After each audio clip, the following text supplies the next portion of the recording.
Colombianos, es mentiras. Nunca propuse aumentar la jornada de trabajo. Era una propuesta dirigida a mi persona y a los... A Colombia la está matando la pereza.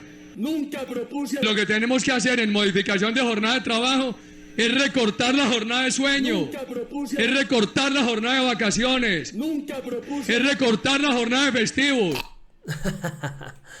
Oigan, definitivamente la base del uribismo pues son las mentiras y eso está más que comprobado.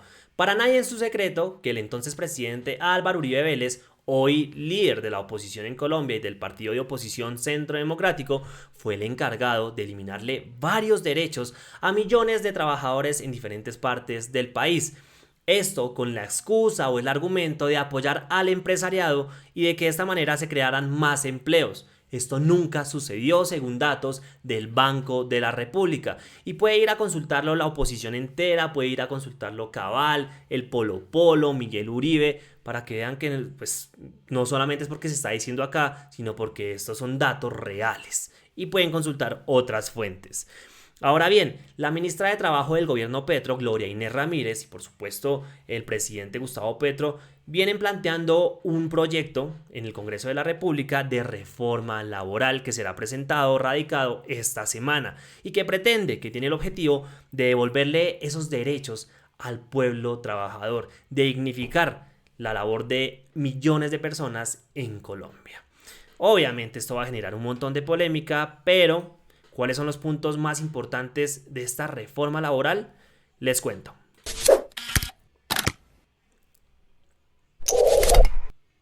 Bien, como les estaba diciendo, así como sucedió con la reforma tributaria, como está sucediendo con la reforma a la salud y como va a suceder con la reforma pensional y la laboral, pues se van a crear alrededor de estos proyectos miles de noticias falsas, los periodistas de diferentes medios de comunicación tradicionales que simplemente defienden los intereses de unos pocos a cambio de unos pesos, pues van a salir a rechazarla, a hablar mal de ella, a tergiversar la información, en fin, lo que hemos visto durante esos últimos 7 meses del gobierno de Gustavo Petro, bueno, un poquito más de 7 meses, van a salir con toda para que esto no pase en el legislativo. Pero bueno, ¿qué es lo que se conoce hasta el momento de este proyecto de ley? Por acá Nico Isaza, Ecuaneco, escribió: la reforma laboral regresa el recargo nocturno desde las 6 p.m. Regresan los dominicales y festivos pagos al 100%. Aumenta la licencia de paternidad de 2 a 12 semanas. Regula a los repartidores explotados por Rappi. Vuelve el contrato de trabajo la regla general, ya no el OPS, que es todo este tema de los contratos de prestación de servicios. Ahora bien, vamos a ir a este artículo, muy buen artículo, para ver 3 puntos importantes de esta reforma laboral, para que después no digan que no, que es desde Al Punto, que es desde los medios alternativos, que se están diciendo cosas a favor de esta reforma, que se están diciendo cosas a favor del gobierno Petro. No, vayan y corroboren esto en otras fuentes, no solamente porque se esté diciendo acá. Antes de empezar, yo veré, suscríbanse si están en YouTube, si están en Facebook, síganos en nuestras diferentes redes sociales, comenten el video, compartan, porque esta es la mejor manera de apoyar a los medios alternativos. Vamos al grano. Esta semana se filtró un borrador de la reforma laboral que llevará al Congreso a la ministra de Trabajo, Gloria Inés Ramírez. Aunque esta reforma viene siendo discutida entre el Ejecutivo, los sindicatos y los empresarios, el borrador recoge sobre todo la visión del gobierno. Como borrador, es una mirada aún parcial de lo que se discutirá en el Congreso. Sin embargo, el documento anticipa dónde estarán las tensiones de un nuevo frente de debate en el ambicioso paquete de reformas de Petro. Escuchen esto, por favor. El documento tiene 37 páginas, 77 artículos y no tiene exposición de motivos. La versión oficial, según la ministra de Trabajo, se presentará al Congreso el 16 de marzo, o sea, esta semana. Estamos a unos días de que se conozca el articulado completo en el legislativo. Estos son los pulsos principales que se librarán, mientras tanto, en la mesa tripartita de empresarios, sindicalistas y gobierno, y en su trámite en el Congreso. Y empezamos con el punto número 1, que es el que más llama la atención de los trabajadores, y dice por acá: la jornada nocturna y las horas extras. Ustedes ya escucharon a Uribe en el video que vimos al comienzo. Él fue el encargado de eliminar la jornada de las horas extras, el pago pues mayor de las horas extras, en fin, y fue el que delimitó que hasta las 9 de la noche era un horario de trabajo diurno. Pero bueno, sigamos acá leyendo. La columna vertebral del borrador es que se debe garantizar que los trabajadores tengan más estabilidad laboral y que sean mejor pagados.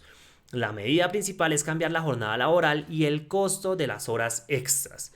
Esto reabre un viejo debate sobre si abaratar el empleo y mejorar las condiciones de los trabajadores genera desempleo o no. En el proyecto, el debate aterriza en la delimitación de la jornada laboral diurna y la nocturna. Escuchen esto por si usted no lo sabía, incluso muchos trabajadores no lo saben.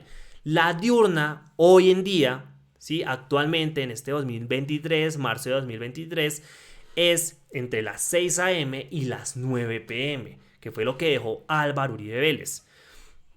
Y pasaría a ser de 6 a.m. a 6 p.m., ¿sí? Es decir, se reduce 3 horas. Porque claramente desde las 6 p.m. eso ya es horario nocturno. Entonces, claro, ¿qué sucede actualmente? Que la gente que trabaja incluso desde las 6 de la mañana, porque hay gente que lo hace por necesidad, porque necesita más ingresos, pues prácticamente trabaja desde las 6 de la mañana hasta las 9 de la noche y le pagan normal, como si fuera diurno. Esas 3 horas se las pagan como si fueran diurnas. Y pues no, ya es noche, ya es algo nocturno. Y esto, pues obviamente es la dignificación de los derechos laborales de millones de personas. Esto es lo que quiere el gobierno. Entonces, eso ampliaría la jornada nocturna y el costo del trabajo después del atardecer. Es lo más justo. Es que es lo justo. Y eso fue lo que se eliminó durante el gobierno de Álvaro Uribe Vélez. Entonces, para que nos quede claro, la diurna de hoy es entre las 6 a.m. y las 9 p.m. y pasaría a ser de 6 a.m. a 6 p.m., que es lo justo. Ahora bien, además, la reforma cambia la tarifa de las horas extras y el trabajo en domingos y festivos.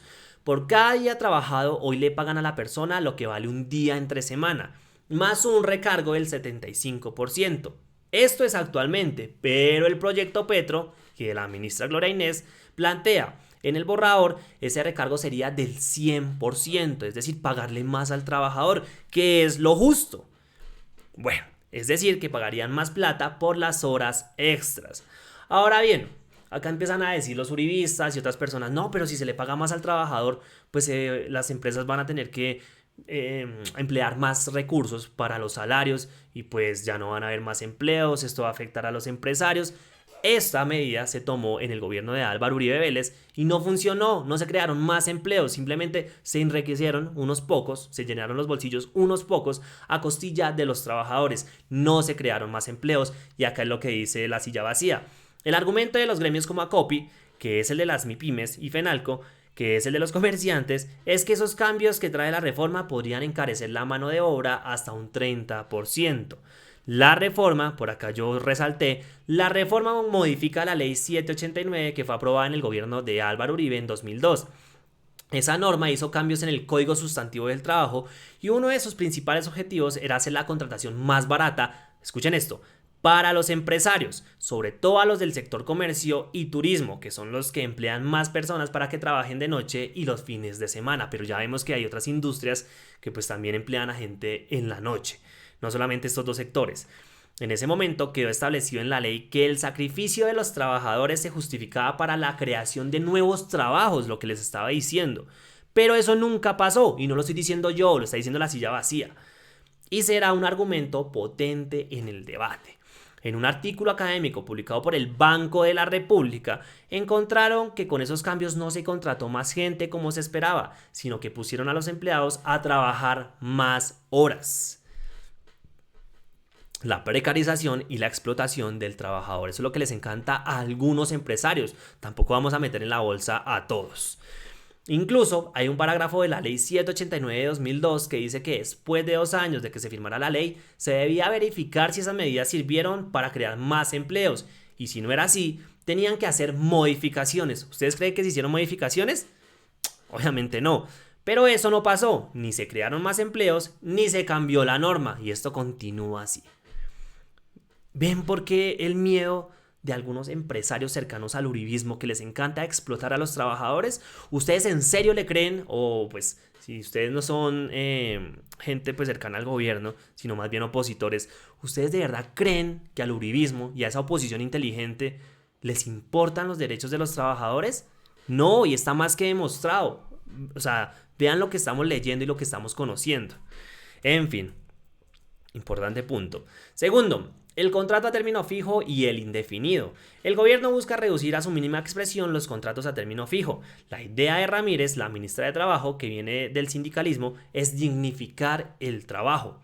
Este punto de tensión gira alrededor de la protección adicional al trabajador, que ya es formal. Además, el reconocimiento legal de esa dignidad implica dar más derechos y poder al trabajador para defender su estabilidad frente a las necesidades de los empresarios. En ese sentido, les ponen límites más amplios a los contratos de término fijo, que solo se pueden usar si es una función temporal. Lo mismo ocurre con los contratos de prestación de servicios. Si los trabajadores cumplen funciones permanentes en empresas, obligan a los empleadores a hacer contratos a término indefinido. Casi que el contrato a término indefinido se vuelve la regla general. Y eso sucede en muchas empresas. Hay varios trabajadores que están por prestación de servicio, pero que hacen las tareas, las labores, como si fueran un trabajador con un contrato a término indefinido. Pero pues no está eso reglamentado. Entonces, obviamente, estos de contratación de prestación de servicios, pues hacen la misma labor que alguien con prestaciones y de planta. Pero no tiene esto como bien definido, y esto es lo que se quiere acabar con este proyecto, lo que quiere hacer el gobierno Petro: dignificar la labor de todos los trabajadores. Entonces, la regla general es el contrato a término indefinido según este proyecto, que se va a debatir en el Congreso y que obviamente va a tener un montón de oposición. Y tercero, eso es muy importante, la regulación del trabajo en plataformas. La reforma laboral de Petro entra a terciar en el debate sobre si las plataformas deben reconocer las relaciones laborales, y de entrada el borrador lo reconoce, pero la puja será alrededor de cuáles plataformas entrarán en la definición. El borrador incluye a los de reparto o domicilios, pero saca a los que trabajan en las apps de transporte como Uber. El documento tiene un capítulo dedicado a plataformas digitales de trabajo con 6 artículos, pero todos se refieren a servicios comerciales, de reparto o de entrega. Esa división refleja el panorama de sindicalización de los trabajadores de esta plataforma. ¿Por qué los de Uber no entran? Porque simplemente esta gente no está sindicalizada como si los de Rappi, y acá dice por qué. Mientras los repartidores de apps como Rappi están organizados en la Unión de Trabajadores de Plataformas, UNIDAP, que ha estado en las discusiones de la reforma, los conductores no están sindicalizados. La otra razón es que el transporte en vehículos particulares es una actividad que todavía no se ha legalizado, y esto no es función del gobierno. El tema de legalizar o no las plataformas de transporte, esto es función del Congreso de la República. En fin, estos son 3 de los puntos más importantes de la reforma laboral que se presentará en el Congreso de la República esta semana. Y bueno, acá recoge lo que dice el trino de Nico Izaza. Por acá, ya para terminar, Mary Janit Gutiérrez escribió: histórico, la reforma laboral en Colombia tendrá enfoque de género. Las mujeres recibirán por cada niño criado un año de reconocimiento para su pensión. Esto es una muy buena idea y es impresionante. Y obviamente esto va a generar también bastante polémica, bastante rechazo, controversia por algunos sectores, estoy seguro.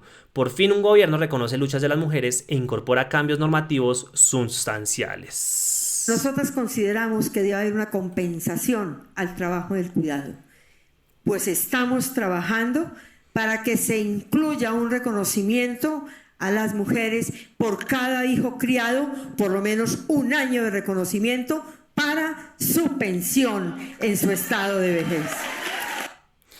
Bueno, esto es lo que dice... bueno, escuchemos a ver qué dice la periodista.